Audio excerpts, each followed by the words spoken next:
Hello and welcome, or should I say hej och välkommen to Uppsala centralstation, Uppsala Central Station. Today we're taking a ride on a dying breed, one of SJ's locomotive-hauled regional trains, as we head from here down to Stockholm. Our journey begins here at Uppsala Central Station. While not the largest station by any means, Uppsala is still one of Sweden's busiest, serving over 45,000 passengers daily. The station serves as the northern terminus for Line 40 of Stockholm's commuter rail, and as a stop for the Mälartåg regional service and SJ intercity trains. To support these large passenger numbers, Uppsala saw the opening of its new station building in 2011. The building holds a few restaurants, a convenience store, and an SJ ticketing office.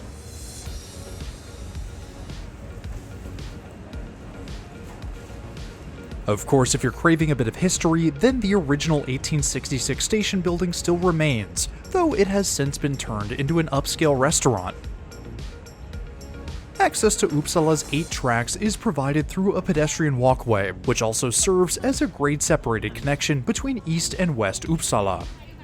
While it's a great accessibility addition to the station, in 2018 it briefly served as a makeshift pool. After multiple days of heavy rains, the passageway flooded, which saw a few locals bring out their floats, swim trunks, and water guns, making the most of a bad situation.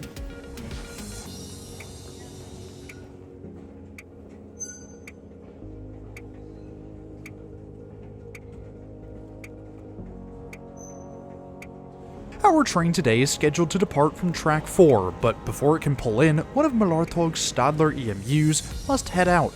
Mälartåg is Stockholm's regional rail provider, with 5 lines and 53 trains, creating a useful and effective regional rail network. They also have some of the nicest interiors of any regional train in Europe. If you want to see what it's like to travel with them, click the link in the top right or in the description below to check it out.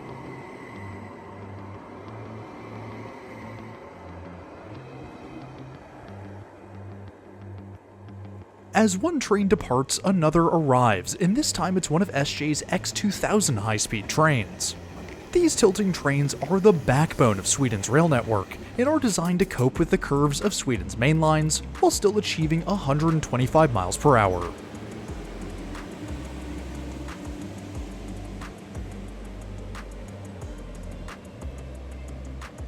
Back on track 4, our train pulls in.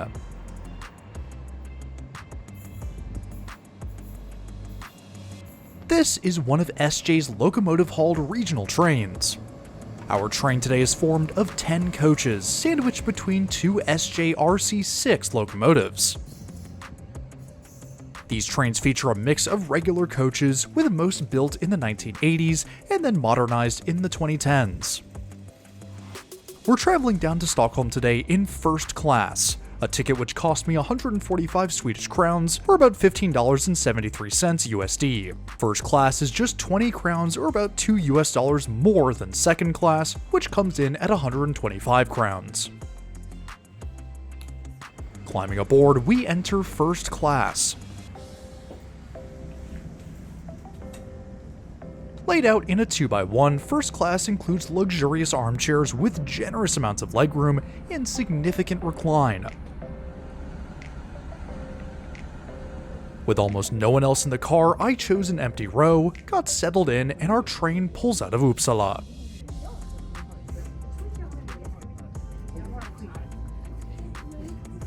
As we head out of Uppsala, let's take a look at our route down to Stockholm. Our journey begins heading south out of Uppsala, our train accelerating quickly through the Swedish landscapes toward our first stop in Knivsta. Returning to line speed, we pass the split towards Arlanda Airport, our train continuing along the east coastline before making a second stop in Märsta.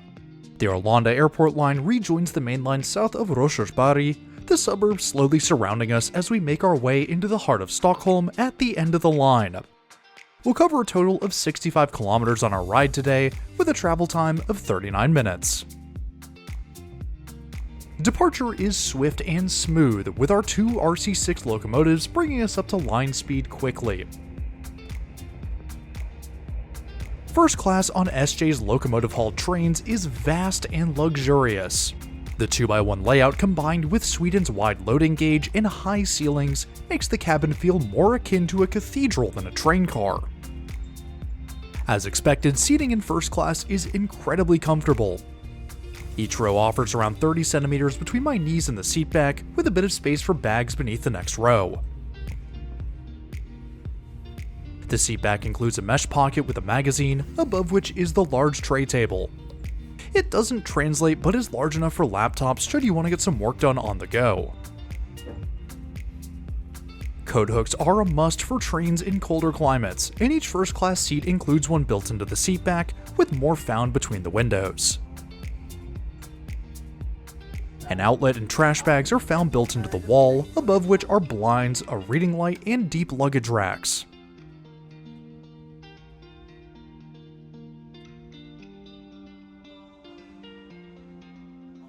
While the legroom and amenities are nice, the real comfort comes from the seats themselves. They're super well padded, with deep cushions, thick bolstering, and padded armrests. Each seat reclines via a small lever in the armrest, the seat back tilting backward about 15 degrees. While most of the car is laid out in standard rows, passengers will find a few table seats throughout the car, allowing passengers to work on the go. Now, these cars are nice, but being built in the 1980s means they don't include air conditioning. Instead, a few windows in each car can be opened, allowing fresh air to flow in. It also means we can get some pretty sweet views out of our train as we pull away from our first stop in Knivsta.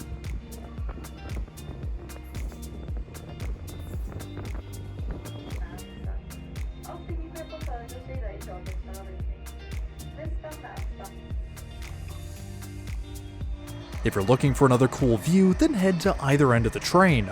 The end window provides a good look at one of our two RC6 locomotives, humming away as we race down the East Coast line.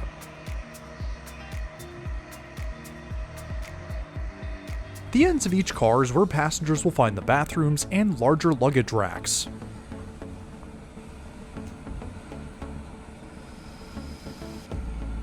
Stepping inside, we find ourselves in a spacious and clean facility.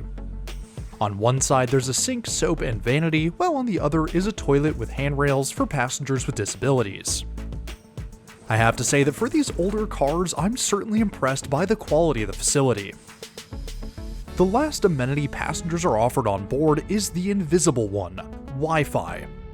Connecting to the network takes only a second, and the speeds are respectable with 36.51 megabits per second download.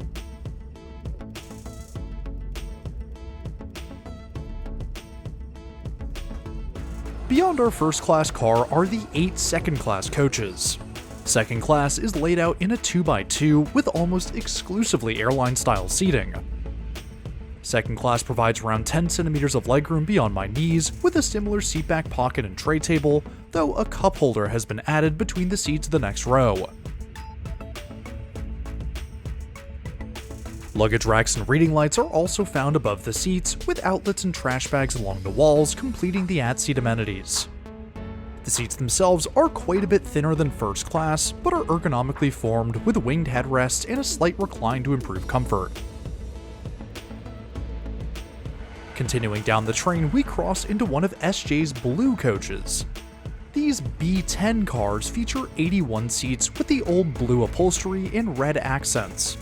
Their increased capacity has resulted in a slight decrease in legroom, though at-seat amenities remain the same. At the end of these blue cars is a feature I didn't expect to see, a conventional table with loose chairs with the only outlets for the entire car.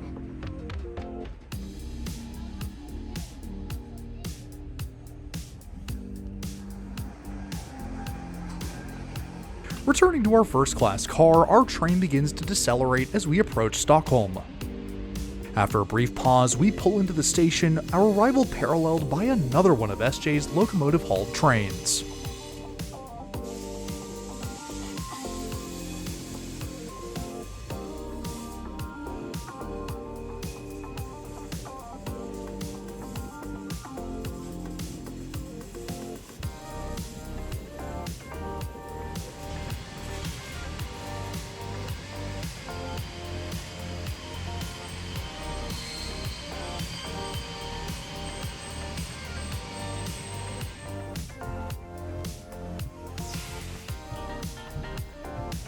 SJ's locomotive-hauled regional trains are becoming fewer and farther between, with many replaced by the X2000 or SJ3000 high-speed trains.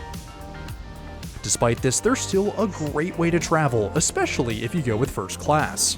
The incredible seats, quiet environment, and comfortable ride are all reasons to spend that extra bit of cash when traveling on a locomotive-hauled regional service. Now, while trains like this still run across Sweden, since filming this video, the Uppsala to Stockholm regional service has since been discontinued following competition with Mälartåg and SL Traffic. But with our journey now at an end, it's time to bring today's video to a close. Now, we've pulled into Stockholm Central on one of the stub-end platforms, beside which are the platforms for the Arlanda Express.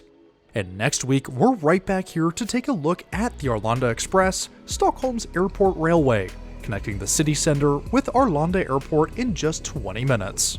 We'll cover the service, how to ride, and give you everything you need for a successful connection to the sky. Anyways, if you're new around here, I would really appreciate it if you hit that subscribe button down below. It's totally free and it really helps support the channel. I want to give a huge shout out and thank you to my loyal patrons and members.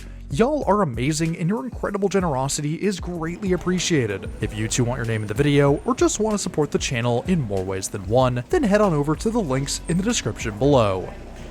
But anyways, that's all I have for today. Thanks for riding with me, and I'll see you in the next one.